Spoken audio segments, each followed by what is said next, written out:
I like to live in the sound of water. I like to live in the sound of water, in the feel of mountain air. Well, of course, that's the wonderful poet William Stafford.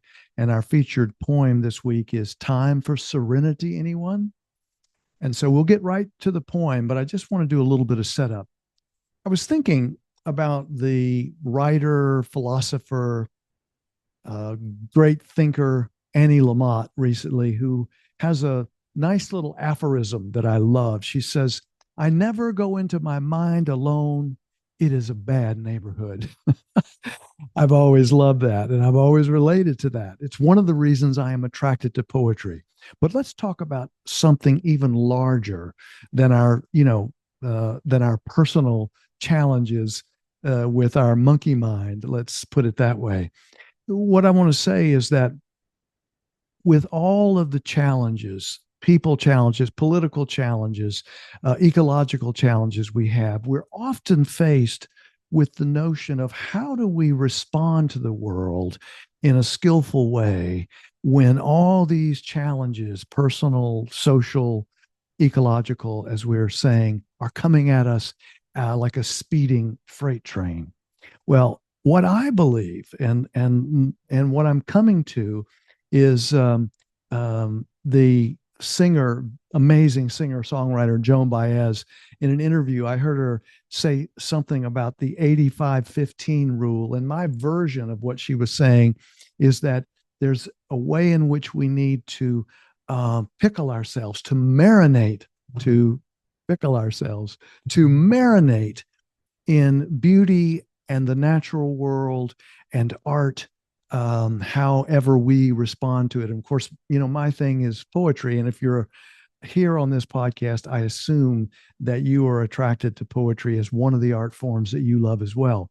So the idea is that if we can marinate ourselves in that kind of beauty, that the art and the natural world and music and all forms of art, that we will be a lot more um, effective, and certainly a lot more grounded and centered in our own lives if we are able to practice that. And so that's one of the things that I really encourage. I try to live that myself, and I encourage others to ground ourselves in art and beauty and the natural world so that we're more effective. So the poem we have this week is, as I've already mentioned, Time for Serenity, anyone, by William Stafford. And the poem goes like this. I like to live. I like to live in the sound of water, in the feel of mountain air. A sharp reminder hits me. This world is still alive. It stretches out, there shivering toward its own creation, and I'm part of it. Even my breathing enters into the elaborate give and take. This bowing to sun and moon, day or night, winter, summer, storm, still, this tranquil chaos that seems to be going somewhere, this tranquil chaos that seems to be going somewhere, this wilderness with a great peacefulness in it, this motionless turmoil, this everything dance.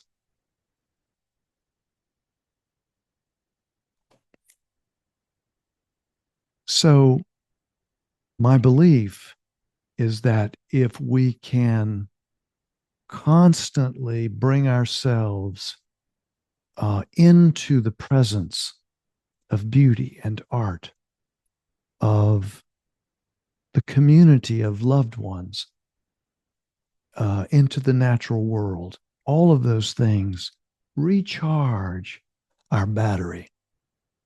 They replenish the wells, the springs inside of us that need to be flowing if we're going to meet the challenges of this world that are so many and so deep and so complex these days.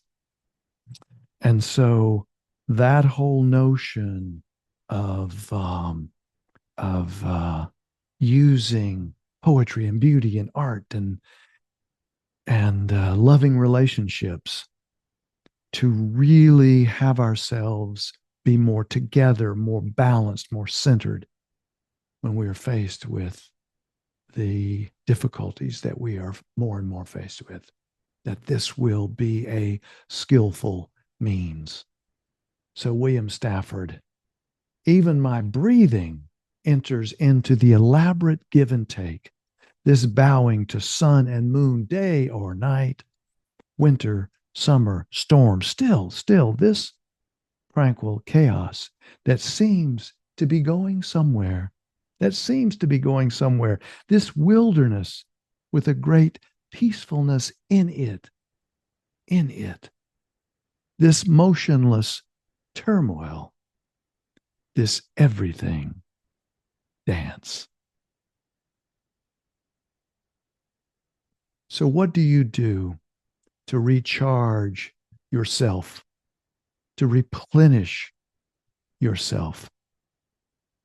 Perhaps poetry can be on that list. Thank you for your listening ear. Until next time and next poem, take good care of yourself. And if you can, someone else.